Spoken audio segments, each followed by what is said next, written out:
T20 ప్రపంచ కప్లో title వేటను ఘనంగా ప్రారంభించింది దక్షిణాఫ్రికా. బ్యాట్తో పాటు బంతితోనూ పసికున్న కెనడాపై చెలరేగింది. కెప్టెన్ మార్క్రమ్ హాఫ్ సెంచరీ చేయడం, ఎంగిడి కీలకమైన 4 వికెట్లు చేయడంతో తొలి మ్యాచ్లో 57 పరుగుల తేడాతో గెలిచారు సఫారీలు.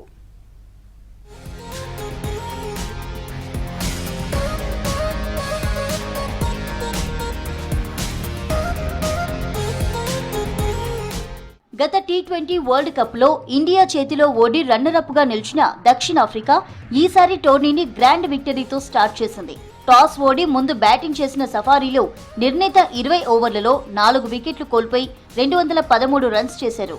కెప్టెన్ ఎయిడెన్ మార్క్రమ్ అనుభవం లేని కెనడా బౌలర్లపై ముందు నుంచే విరుచుకుపడ్డాడు.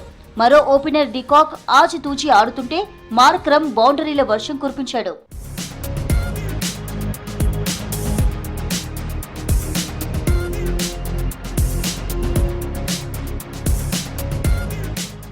దీంతో పవర్ ప్లే ముగిసేసరికి దక్షిణాఫ్రికా వికెట్ కోల్పోకుండా 65 పరుగుల భారీ స్కోర్ సాధించింది.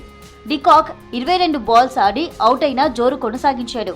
28 బంతుల్లోనే హాఫ్ సెంచరీ చేశాడు. దీంతో దక్షిణాఫ్రికా 10 ఓవర్లలోనే 100 రన్స్ చేసింది. మార్క్రమ్ 32 బంతుల్లో 10 ఫోర్లు, 1 సిక్స్తో 59 పరుగులు చేశాడు. డేవిడ్ మిల్లర్ 23 బంతుల్లో 1 ఫోర్, 3 సిక్స్లతో 39, ట్రిస్టన్ స్టబ్స్ 19 బంతుల్లో 34 రన్స్ చేశాడు.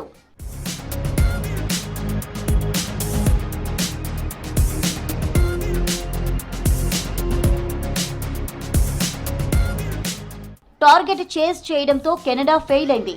సౌత్ ఆఫ్రికా బౌలర్ల ధాటికి గజగజలాడి 20 ఓవర్లకు 8 వికెట్లు కోల్పోయి 156 రన్స్ చేసింది. ఇంగ్లాండ్ బౌలర్ లుంగి ఎంగిడి నిప్పులు చెరిగి బంతులతో 3 కీలక వికెట్లు తీసి కెనడాను కోలుకోనీయకుండా చేశాడు. కెనడా టాప్ ఆర్డర్ను కుప్పకూల్చాడు. అయితే నవనీత్ దలీవాల్ 49 బంతుల్లో 64, హర్ష్ ఠాకూర్ 33 రన్స్ చేశారు. వీరిద్దరూ సఫారీల బౌలింగ్ దాడిని సమర్థవంతంగా ఎదుర్కోవడమే గాక 5వ వికెట్కు 69 రన్స్ జోడించి కెనడా పరువు కాపాడారు.